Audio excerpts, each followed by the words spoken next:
Hey guys. Okay, here's a couple more experiences I had when Vancouver. Time I was in Vancouver. I'm at home and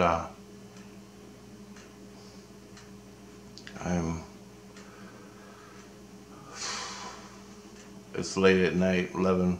I got done work. I'm at home about midnight, 12:30 midnight, and I'm going to bed, and all of a sudden I feel the ETs coming. Now they come up to the house, but they don't come up to my face.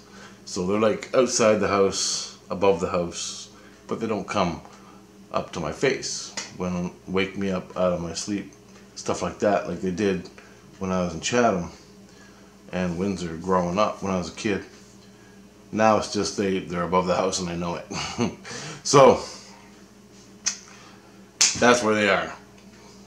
I don't know what's going on, and I'm waiting for them to beam in the room, stuff like that. They never do. What they're doing, I didn't know at the time, but I did know at the time, but I wasn't totally aware of it, but I did. I knew what to do. So when the ETs come, I learned from my buddy back in Windsor to open my heart and let them talk to my spirit. That's why they're there. So every time they came, that's what I did. I just let out my inner spark, my inner light. I shined it at them. I hooked up to them, and my spirit talked to them, their spirit. But it's them. They're one. They don't have the divide, the ego world. They have the ego world. They're in their ego, but they're at one within themselves. Where we see the ego world, the illusion is called the illusion in Christ consciousness. Where we are wrapped up in the illusion, the box of reality, they're not. They're one with their souls in their heads. So when you hook up to an ET, he automatically feels it and he knows it. It's all one within him. There's no divide. Well, I feel something. What's going on? What is that? I feel something, right? I feel like I'm being stared at. I don't know what the fuck it is, so forget it. I have to go make money. That's where we live. The ET feels, well, there's Richard. He's thinking of me. What do you want? There's no divide, okay? So anyway, that's what they're doing to me. They come flying down, hook up to me. I go, oh, I can feel them. I learned from them kicking my ass in my face to open my heart and let my heart out to talk. So I do. I let my heart out to talk. I don't know what they're talking about. I fall asleep. I wake up the next day. I go into work, and one of my co-workers, now like some of the customers are my friends, some of the co-workers are my friends, and they know I'm into ETs and stuff because that's all I fucking talk about. Like I tell them all my experiences, and everybody's fascinated by my experiences, just like here, like my co-workers, right?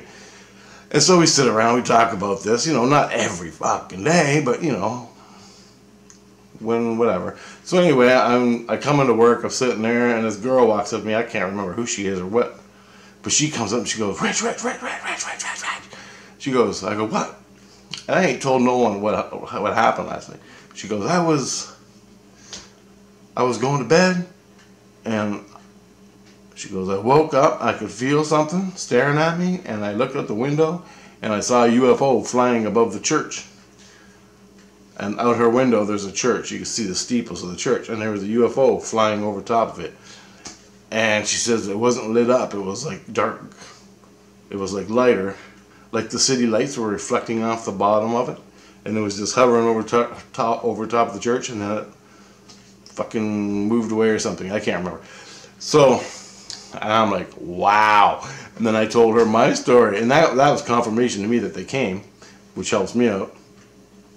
Then I told her my story, and we just both sat there going like, what's going on, right?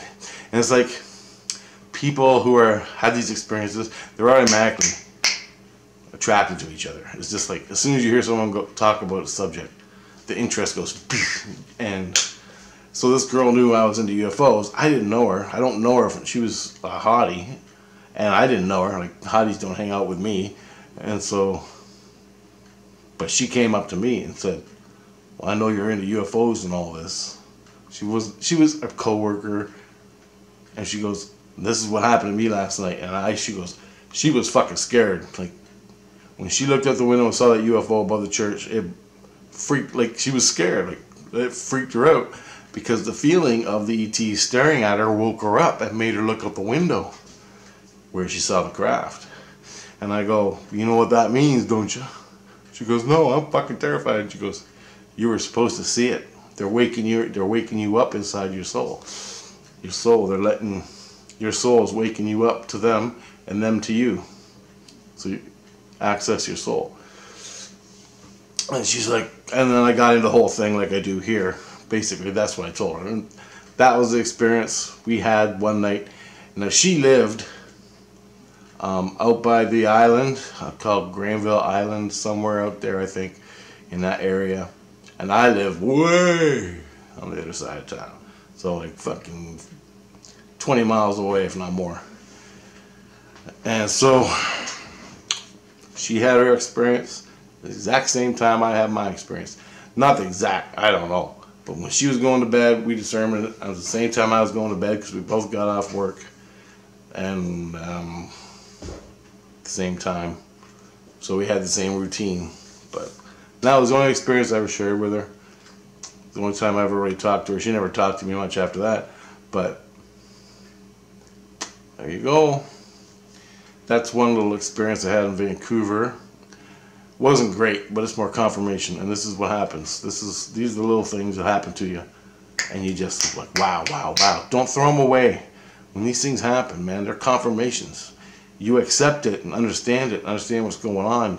You get more and more experiences as soon as you accept that, because you're getting yourself out of the box, out of the illusion, out of the bullshit world we're living in, and you become more of your heart. Okay, so this next experience is I went on vacation after 2 years living in Vancouver. I went on vacation for a couple weeks. I took 2 weeks off from my job, and I went to Windsor to see my mom and my friends, right? I missed them.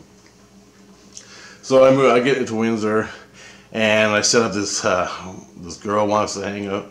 So I set up a time with her, and I go to Windsor, and we meet each other down at the river. So we get some food, and we go down and sit by the river. So we're sitting on a bench down at the river overlooking Detroit. And there's Detroit, you know, the Renaissance Center is right there. We're sitting there talking, I look above the Renaissance Center, and straight up, 45 degrees, 60 degrees straight up, over top of the Ren Center, there's a sphere. And it's way up there. I mean, it's way up there, and it's big. I can see it, all right? It's big. It's not a bucking balloon. I mean, this thing is as big as a house or a truck. And it's sitting there. I go, hey. And she goes, what? I go, look it up. Look it. And she goes, it's a balloon. I go, that's a UFO. And she goes, no, it ain't a balloon. I go, okay, do you think a helium balloon? And I knew balloons from spheres, right? I've seen 100 of them. So I go, how long do you think that thing's going to sit there? She goes, it's a balloon, it's going to float away, right? And I'm like, okay, how long do you think it'll take to float away? She goes, it's moving right now, it's moving away, you just can't see it because it's so far away. I'm like, okay. And so we started talking again, and like an hour goes by. And I go, remember that balloon? And she goes, yeah. I go, take a look. She looks up, and it's still sitting there. And she goes, okay, I'm fucked. She goes, okay, that's freaking me out. And then I turned around and I laughed at her. I laughed, and I'm joking. I go, I told you it was a fucking UFO. And I go, watch now, it's going to disappear. And she goes, and we're looking at each other, right? And I go, watch, it's going to disappear now. She goes, how do you know? And we look back up, and it was gone. She got up, she was freaking out. And she goes, how the fuck do you know all this? She's like, you have a remote control or something. And she goes, how the fuck do you know? And I go, I just know. And I go, it'd take too long to explain it to you, and you'd probably fucking never want to talk to me again. So I'm just playing with you. She goes, no, seriously, I want to know how you know. I go, no, you don't.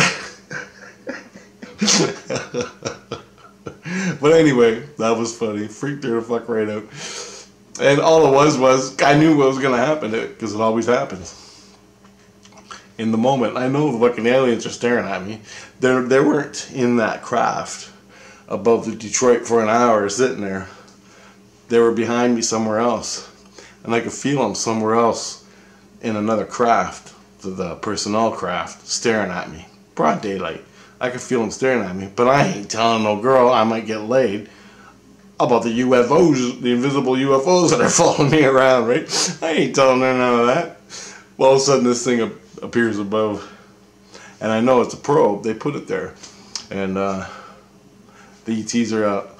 So the probe's in front of me, the ETs are behind me, and I can feel them staring at me. So I know what's going on, right? I know what's going on. And so I just played her a little bit, freaked her out, but you know, I let her know you're wrapped up in a box. Anyway, that was the second. That was a little UFO sighting of a sphere, and it was there for an hour because we sat there for like 2 hours or more. We sat there for another hour after the craft left, and it was an hour. We sat there talking, and I pointed it out, and I kept looking up at it every 15 minutes or so to make sure it was still there. And it was still there, it hadn't moved. Because I wanted to see if jet fighters were going to come. There was no jet fighters, there was no helicopters, no nothing. But as soon as I said, I go, so that thing's been sitting there for an hour, and a balloon should have blown away by now, right? She goes, yeah. So she was freaking out about that, and I go, yeah, you go, I'm looking at her, I'm saying, the next time you look up at it, it's going to be gone, or something like that, you know? And so she looked up at it, and it was gone as soon as I said it. It's like the ETs knew, or I knew what they were going to do, so I just played along. Anyway, it was fucking funny, man. Anyway, that's another little thing. I did that to my sister a bunch of times, and my friends, my other friends, after ET experiences. But that was the first one in like real time, I think, with another person. No, it wasn't. Anyway, I just gotta make this little video so I can post it. These two little experiences were floating around my head, and it's time for me on the timeline of all my experiences to put them out there. So I figured I'd put them both into one little pot, and that's that. Make a double header video. Okay, later.